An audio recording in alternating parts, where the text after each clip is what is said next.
Hello everyone, আসসালামু আলাইকুম। Welcome back to my channel Mom's Kitchen by Sultana. আজকে আমি একটা ব্লগ ভিডিও নিয়ে হাজির হয়েছি। যে যেখান থেকে দেখছেন আমার ভিডিওটি, সকলকে জানাই আন্তরিক শুভেচ্ছা ও ভালোবাসা।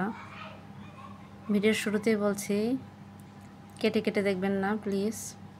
যারা যারা ভিডিওটি দেখবেন, ফুল ওয়াচ করবেন, অবশ্যই ভিডিওর নিচে একটি লাইক দিয়ে পুরো ভিডিওটি দেখবেন। চ্যানেলে নতুন হলে আমার ভিডিওটি যদি ভালো লাগে, বন্ধু করে আমার চ্যানেলের পাশেই থেকে যেতে পারেন। আজকে দুপুরে খাওয়া দাওয়ার পরে ঘোরার প্ল্যান ছিল, তাই বের হয়ে পড়ছি। আমাদের বাসা থেকে কাছেই ডগরতলি, সেখানে যাব। সামনে বাইকে দেখতে পাচ্ছেন, ছোট মেয়ে আর ওর বাবা বাইকে যাচ্ছে, আমরা রিকশায় যাচ্ছি। বড় মেয়ে, মেঝো মেয়ে আর আমি। ফ্যামিলি বড় হয়ে গেছে, বাইকে আর হচ্ছে না, কারের দরকার। ফেস টু ফেস তো আমরা কেউই ক্যামেরার সামনে আসি না, তাই ব্যাক সাইডটা দেখালাম। ব্যাক সাইড দেখে ভালো করে কেউ চিনতে পারবে না। আসলে ক্যামেরার সামনে আসাটা জানি এটা কেমন লাগে, এটা ভালো লাগে না, আমাদের কারোই পছন্দ না। দেখাচ্ছি এত সুন্দর, আর চারপাশটা লাগতেছে মাথার উপরে যেমন রোদ, তেমন যেন চারদিকটা সৌন্দর্য।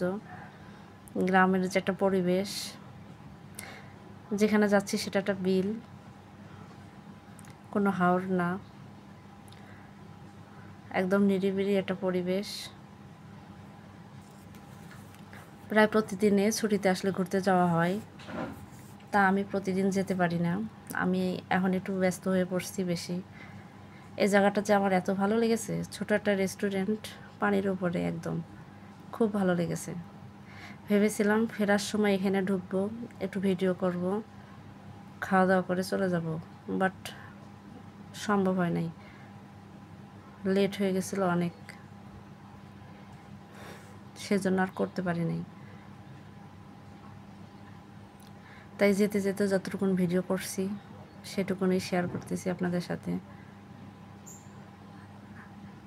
আগামীকাল ছুটি শেষ, তাই আজকে আমি সহ বেরোইছি, আমরা পুরো ফ্যামিলি সবাই একসাথে।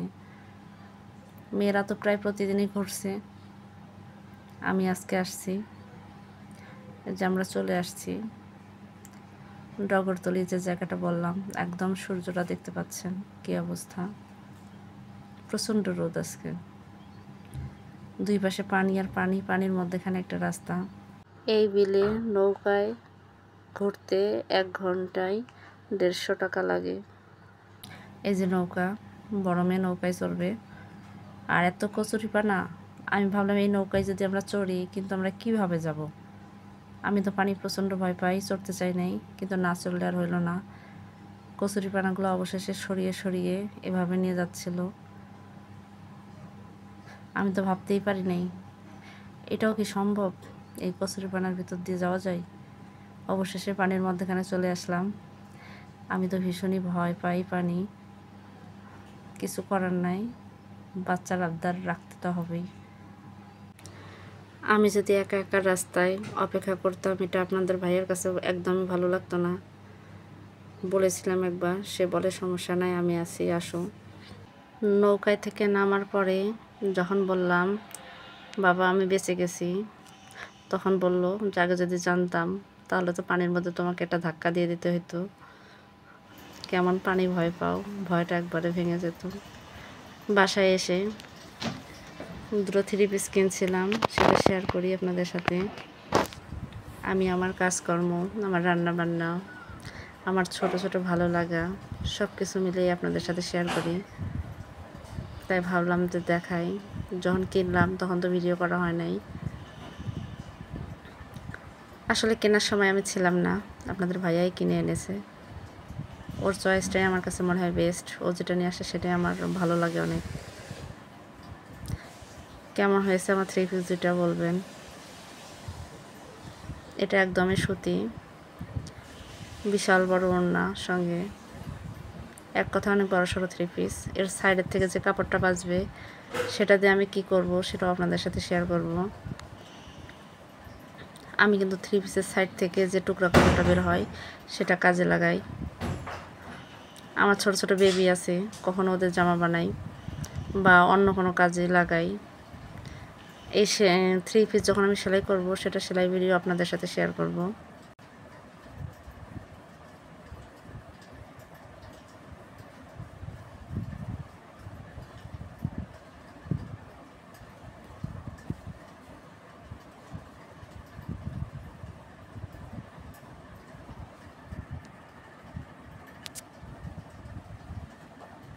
আরও ভালো লাগবে আমার মনে হচ্ছে,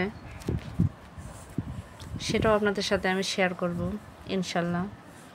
এই ফার্স্ট টাইম দেখলাম কোনো জামার সাইডে এভাবে দেয়া আছে। এখন দেখা যাক এটা দিয়ে আমি কি বানাই, সেটার মধ্যে এই জিনিসটা কোথায় যে পড়ে। তারপরে এটা পরের দিনের ভিডিও। সকালবেলা নাস্তার পরে ফ্যানটা অনেক ময়লা ছিল, পরিষ্কার করলাম। এই বাসায় আসছি, যেদিন এই বাসা থেকে একজন চলে গেছে সেদিনই ওঠা, তাই রং করা ছিল না, ওরকমই উঠতে হয়েছে।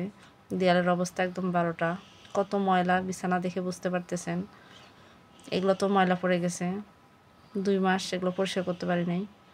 এক কথা এগুলোর কথা আমার মনেই ছিল না। তা যাই হোক, পরিষ্কার করব। পরিষ্কার করার পরে আর লাগাবো না।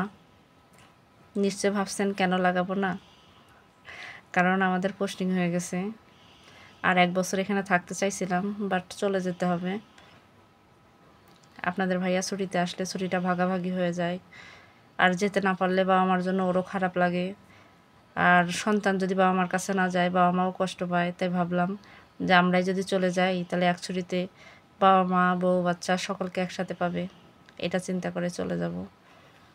পরিষ্কার করে বেডশিটটা চেঞ্জ করলাম, বেডটা গুছিয়ে নিলাম। ফাইনালি আমার বেডটা গুছানো হয়ে গেল। এই দেখেন, এই যে থ্রি পিসের সাইড থেকে এটা কিন্তু আমি বানিয়েছি। আমি কোনো কাপড়ই নষ্ট করি না, রেখে দিই, কোনো না কোনো কাজে লাগিয়ে ফেলি। আর কিছুক্ষণ আগে যেসব পুঁথির জিনিস দেখালাম ওটা কিন্তু আমার একদমই নিজের হাতে বানানো। অবশ্য জবা ফুল করতেছি, সেটা এখনও কমপ্লিট হয় নাই, এটা অনেক আগে করতেছিলাম। তা ওটাই ভাবছি যে ফাইনাল ফিনিশিংটা দেবো যখন, তখন আমি ভিডিওটা শেয়ার করব আপনাদের সাথে। মাশাল্লাহ, এটা কিন্তু যদি আমি কিনে আনতে যাইতাম অন্ততপক্ষে আমাকে 150 থেকে 200 টাকা দিয়ে কিনে আনতে হতো। সেটা আমি ঘরেই এমনিতেই বানিয়ে ফেলেছি। 2টা বেডই গুছানো হয়ে গেছে।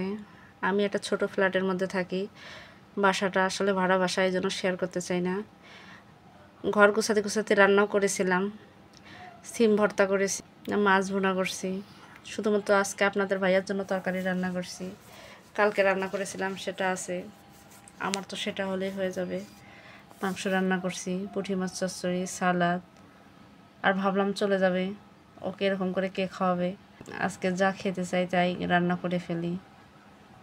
আরও প্ল্যান ছিল করার, তা করতে পারি নাই সময়ের স্বল্পতায়। তবে বলছে আপনাদের ভাইয়া যার কিছু লাগবে না। প্রিয় দর্শক, যারা আমার ভিডিওটি দেখছেন, আমার চ্যানেলটা সাবস্ক্রাইব করে আমার চ্যানেলের পাশে থাকবেন। মনে করে ভিডিওর নিচে একটি লাইক দিয়ে দেবেন, পাশে থাকা বেল বাটনটি প্রেস করে দেবেন। আমার যে কোনো ভিডিওর নোটিফিকেশন আপনাদের কাছে চলে যাবে, আপনারা আপনাদের সময় মতো দেখে নেবেন। আমার ভিডিওটি যদি ভালো লাগে লাইক কমেন্ট অ্যান্ড শেয়ার করে দেবেন। এই হলো সরকারি বালিশ। 17 সালে সম্ভবত এই বালিশ সরকারিভাবে পাওয়া হয়েছিল, এতদিন ইউজ করছি। তা এখন এটা আবার জমা দিলে আবারও নতুন করে দিয়ে দেবে, তাই জন্য ভাবলাম যে দিয়ে দেই। আপনাদের ভাইয়ার জন্য চাউল ভাজা করছিলাম, সাথে ধনিয়া তেল এগুলো মিক্সড করে একসাথে আলাদা আলাদা করে ভেজে একসাথে করেছি। এটা খাওয়ার পরে দেখলাম অন্য রকমের একটা ফ্লেভার, একটা টেস্ট আসতেছে। আইডিয়াটা অবশ্য আপনাদের ভাইয়ারই ছিল, যে এরকম করে দিও তো আমাকে কেমন লাগে। আর সাথে তরকারি দিয়ে দিলাম, সে রাতের বেলা খাবে, লাইনের খাবার খেতে তার খুব কষ্ট হয়। আপনাদের ভাইয়া খাচ্ছে আর আমি ওর শীতের কাপড় থেকে শুরু করে যা যা দেবো সব প্যাকেটিং করে নিলাম। এই হলো চিরতা। আজকের ভিডিওটি এখানে শেষ করছি। ভালো থাকবেন, সুস্থ থাকবেন প্রিয় ভাইয়া আপুরা, আল্লাহ হাফেজ।